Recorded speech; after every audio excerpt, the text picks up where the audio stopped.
வந்து நம்ம வவ்வால் மீன் தலை இருக்குது பார்த்தீங்களா, அதை சுட்டுட்டு ஒரு கிரேவி ஒன்று வைக்க போகிறேன். அது எப்படி வைக்கிறேன்னு காட்டுறேன், வாங்க பார்க்கலாம். சிம்பிளாக தான் இருக்கும், ஆனால் ரொம்ப நல்லாயிருக்கும். நீங்கள் மீன் தலை எந்த மீன் தலையோட வேணால் போட்டுக்கலாம். நம்ம சங்கரா மீன் தலையிலும் செஞ்சுக்கலாம், வவ்வால் மீன் தலை, வஞ்சர மீன் தலை, ஷீலா மீன் தலை, எந்த மீன் தலையில் வேணாலும் தலை கிடச்சா இந்த மாதிரி செஞ்சு பாருங்கள், சூப்பராக இருக்கும். செஞ்சு பார்த்துட்டு எப்படி இருந்தது கமெண்ட் பண்ணுங்கள். இது பாருங்க, இப்போ வந்து நம்ம மீன் வந்து சுட போகிறோம். மீன் சுடுறதுக்கு வந்து இந்த மாதிரி எடுத்துங்க.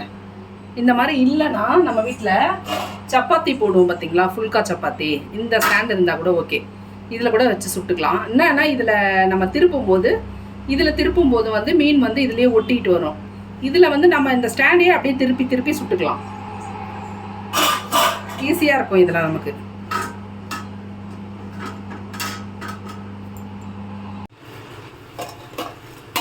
பாருங்க, நம்ம இப்போ மீன் சுடுறதுக்கு வவால் மீன் தலை தான் எடுத்திருக்கோம். பாருங்க, ஒரு 5 தலை இருக்குது. குட்டி குட்டி மீன் தலை தான் இது. ரொம்ப பெரிய சைஸ் இல்லை, ரொம்ப சின்ன சைஸும் இல்லை, மீடியம் சைஸ் இருக்குது இந்த தலை. இப்போ இதுக்கு வந்து நம்ம ஒரு மசாலா போட்டு ஊற வைக்க போகிறோம். அதுக்கப்புறம் தான் நம்ம சுட போகிறோம். அந்த மசாலா என்னென்ன போடுறதுன்னு காட்டுறோம். ஃபஸ்ட்டு காஞ்ச மிளகாய், நல்லா ஒரு 10 காஞ்ச மிளகாய் எடுத்துங்க. குண்டு மிளகாய் தான்.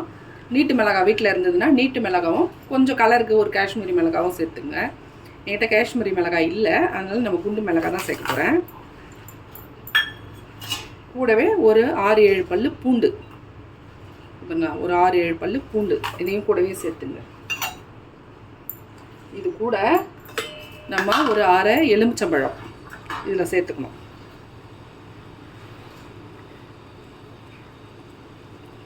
ஒரு 1/2 எலுமிச்சம்பழம். இதை நம்ம மிக்சியில் வந்து குறைன்னு அரைச்சிக்க போகிறோம். அரைச்சிட்டு வந்து காட்டுற பாருங்கள். இந்த பாருங்கள், இந்த மாதிரி அரைச்சிக்கங்க. கொஞ்சம் குறைன்னு அரைச்சிக்கணும். இந்த விதை வந்து 1-2 மசிஞ்சிருக்கும். இப்போ வந்து இதை வந்து நம்ம மீனில் போட்டு பிசைஞ்சு வைக்க போகிறோம்.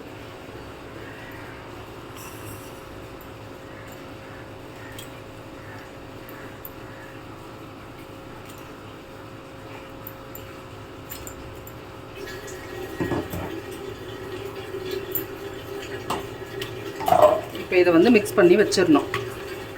இது நல்லா ஒரு 1/2 மணி நேரம் ஊறணும்.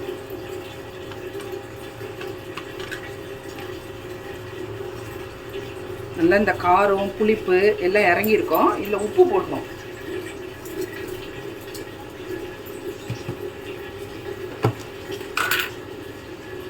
மீனுக்கு தேவையான உப்பு போட்டுக்கலாம்.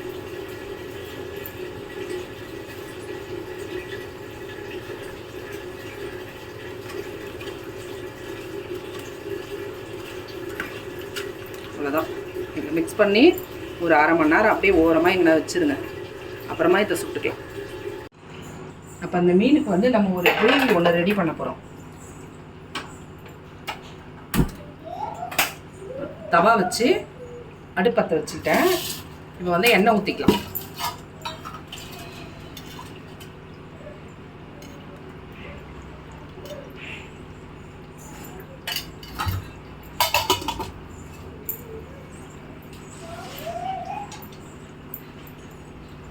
நம்ம எண்ணெய் காஞ்சதும் இதில் வந்து இது பாருங்க, ஒரு 7 பல்லு பூண்டு, ஒரு சின்ன துண்டு இஞ்சி கட் பண்ணி வச்சுருக்கேன், தூள் சீவிட்டு கட் பண்ணி வச்சுருக்கேன். இது ரெண்டுத்தையும் வந்து இந்த எண்ணெயில் சேர்த்துக்கலாம்.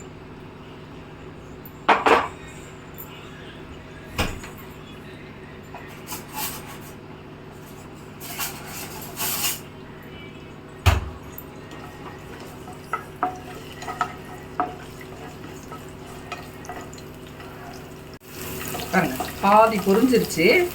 இப்போ வந்து நம்ம இது கூட ஒரு வெங்காயம் கட் பண்ணி வச்சுருக்கேன். இது பாருங்கள், ஒரே ஒரு வெங்காயம் கட் பண்ணி வச்சுருக்கேன். இந்த வெங்காயத்தை பெருசாக கட் பண்ணி வச்சுருக்கேன். இந்த வெங்காயத்தை இது கூடயே சேர்த்துக்கலாம்.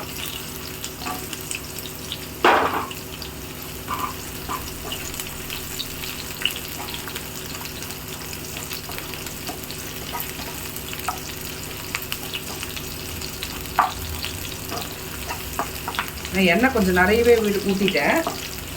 இது வீணாகாது. நம்ம கிரேவி செய்யும் போது இந்த எண்ணெயே யூஸ் பண்ணிக்கலாம். இந்த ஃப்ளேவர்லாம் நல்லா இறங்கி சூப்பராகவே இருக்கும். வெங்காயம் ஒரு பாதி அளவு வதங்கணும். எல்லாம் சப்ஸ்கிரைப் பண்ணுங்க, ஷேர் பண்ணி விடுங்க.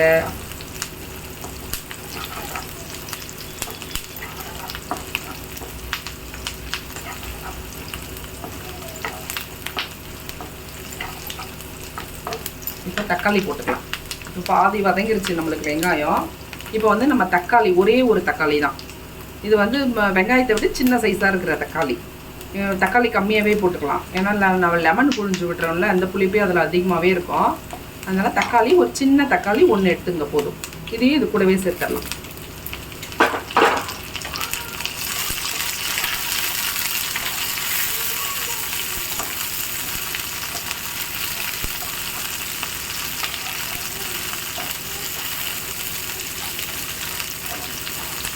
இது எல்லாத்தையும் நல்லா வதக்கிட்டு ஆற வச்சுருங்க.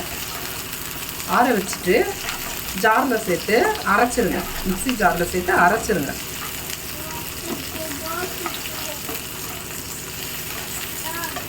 என்னடா சொல்லும், நான் சமைக்கிறேன். இது பாருங்க, எல்லாமே நல்லா சுருளாக வதங்கிச்சு போகிறேங்க. இந்த மாதிரி வதங்கின பிறகு இதை எடுத்துக்கலாம். அவ்வளோதான், பூதான் ஆஃப் பண்ணிட்டு நம்ம மசாலா போட்டு வச்ச மீன் தலை எல்லாம் பாருங்கள் நல்லா ஊறி இருக்கு. இப்போ இதில் வச்சுக்கலாம். இதில் வச்சுட்டு நான் ஸ்டவ்வில் தான் சுட போகிறேன். எனக்கு இப்போ அடுப்பு கட்டி பற்ற வச்சு இதை சுடுறதுக்கு டைம் இல்லை. நீங்கள் அடுப்பு இருந்தால் அடுப்பில் சுட்டுங்க, ரொம்ப நல்லாயிருக்கும். இன்னும் அந்த புகை வாசனைக்கு சூப்பராக இருக்கும். இப்போ டைம் இல்லாதனால நான் இதிலேயே சுட போகிறேன்.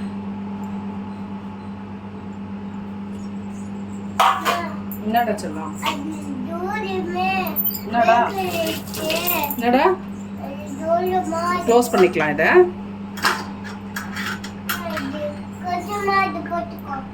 சரி பாருங்க, நம்ம மீன் தலையெல்லாம் உள்ள அடுக்கி க்ளோஸ் பண்ணியாச்சு. இப்போ வந்து நம்ம அடுப்பு பற்ற வச்சுக்கலாம்.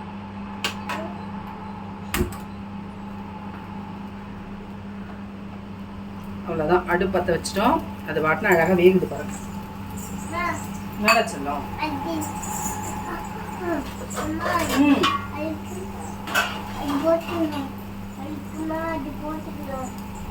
இது நம்ம வெந்த பிறகு அப்படி திருப்பி திருப்பி வச்சுக்கலாம்.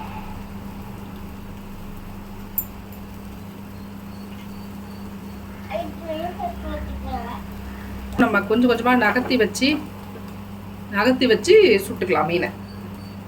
நீங்கள் அப்படியே இப்படி வச்சு விட்டீங்கன்னு வைங்களேன், பக்கத்தில் இருக்கிற மீன்லாம் வந்து வேகமாகிடும். இந்த பக்கம் திருப்பிக்கலாம். பாருங்க, நம்ம போட்ட மசாலாலாம் பொட்டவே இல்லை பாருங்க, அப்படியே அழகாக மீனில் ஒட்டி வேகுது பாருங்க.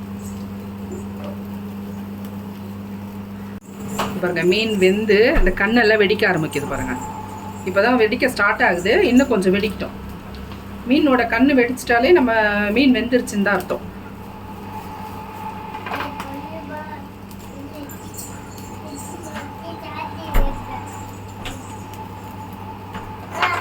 நடச்சிடலாம்.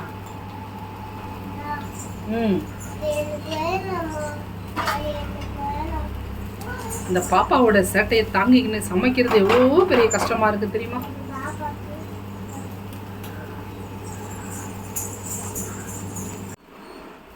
இங்க பாருங்க, மீன் நல்லா வெந்துருச்சு. வெந்து அந்த கண்ணெல்லாம் வெடிச்சு திரும்ப அம்மிங்கிடுச்சு பாருங்க. நல்லா வெந்து போச்சு மீன். இப்போ வந்து நம்ம இதை எடுத்து ஓரமாக வச்சுட்டு நம்ம இந்த மீனுக்கு ஒரு மசாலா ரெடி பண்ணோம் இல்லையா, அதை போட்டு இதை கிரேவி மாதிரி பண்ண போகிறோம். நம்ம மசாலா வதக்கணும் பார்த்தீங்களா, அந்த எண்ணெயே இருக்குது. அந்த எண்ணெயில் தான் இப்போ நம்ம தாளிக்க போகிறோம். அதை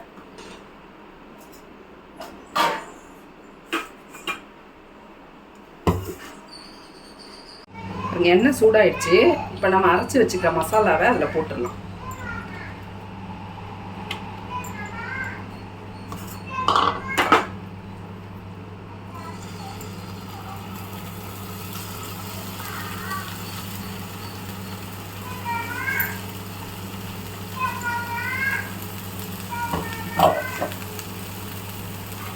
இது கூடவே நம்ம மீன் மிக்ஸ் பண்ணி வச்சோம் பார்த்தீங்களா, இதில் கொஞ்சம் மசாலா இருக்குது, இதையும் கூடவே சேர்த்துக்கலாம்.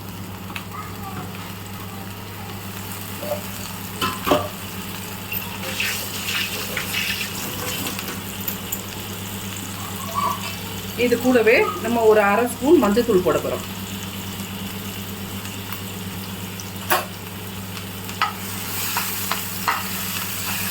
அது பார்த்தீங்களா அரை ஸ்பூன் வராது, நான் குட்டி ஸ்பூனில் தானே போட்டேன். அது வந்து ஒரு 1/4 ஸ்பூன் தான் வரும் மஞ்சள்தூள். ஒரு 1/4 ஸ்பூன் போட்டுங்க.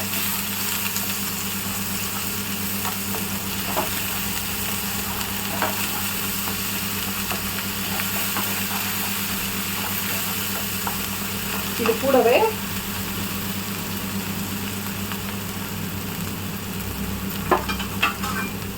நம்ம மசாலாவில் ஊற வைக்க ஒரு பாதி எலுமிச்சம்பழம் மட்டுமா, மீதி பாதி எலுமிச்சம்பழம் வச்சுருக்கேன்.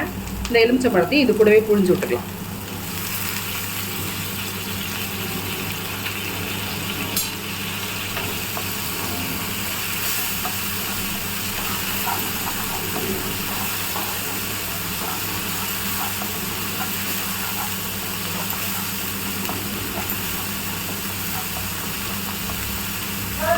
அது கூட நம்ம கொத்தமல்லி குட்டி குட்டியாக கட் பண்ணி வச்சுருக்கேன், அதையும் போட்டுக்கலாம்.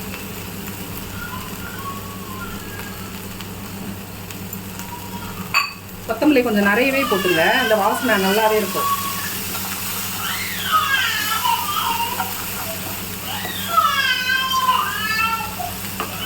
இந்த மசாலாவை கொஞ்சம் பரப்பி விட்டுங்க. இப்போ நம்ம அந்த ஒரு தலையாக எடுத்து அதை வச்சிடலாம்.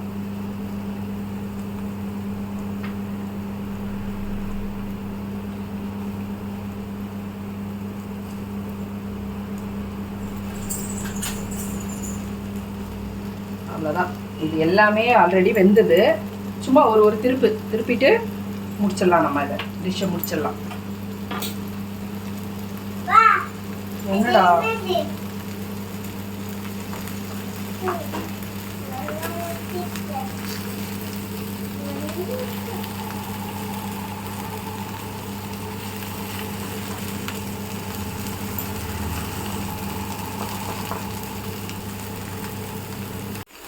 பாருங்க, ஒரு பக்கம் போட்டாச்சு, அடுத்த பக்கம் திருப்பி விடலாம்.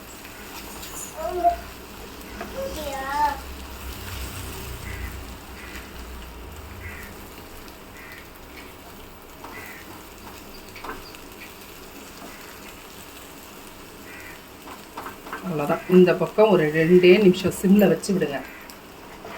கொஞ்சம் வெந்த உடனே ஆஃப் பண்ணிக்கலாம். ஆல்ரெடி எல்லாமே வெந்திருக்கு, சும்மா அந்த மசாலா அதில் ஏறணும் இந்த தலையில். அவ்வளோதான்.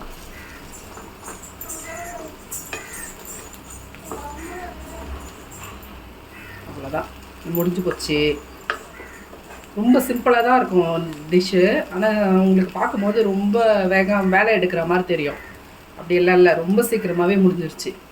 நீங்கள் வீட்டில் செஞ்சு பாருங்கள். என்றைக்காவது பெரிய மீன் வாங்கும்போ தலையை கொஞ்சம் பெருசாக சதையோடு சேர்த்து கட் பண்ணி கொடுக்க சொல்லி இந்த மாதிரி பண்ணி பாருங்கள். எப்பவும் ஒரே மாதிரி ஃப்ரை சாப்பிடாம இந்த மாதிரி டிஃப்ரெண்ட்டாக பண்ணி சாப்பிடுங்க. ரொம்பவே நல்லாயிருக்கும் இது. ஏற்கனவே நாங்கள் டேஸ்ட் பண்ணி பார்த்துருக்கோம் வீட்டில், சூப்பராக இருந்தது. இது நான் ஆல்ரெடி செய்கிறதுனால தான் உங்களுக்கு நான் இந்த வீடியோ எடுத்து போடுறேன். இதை செஞ்சு பாருங்கள், சூப்பராக இருக்குது.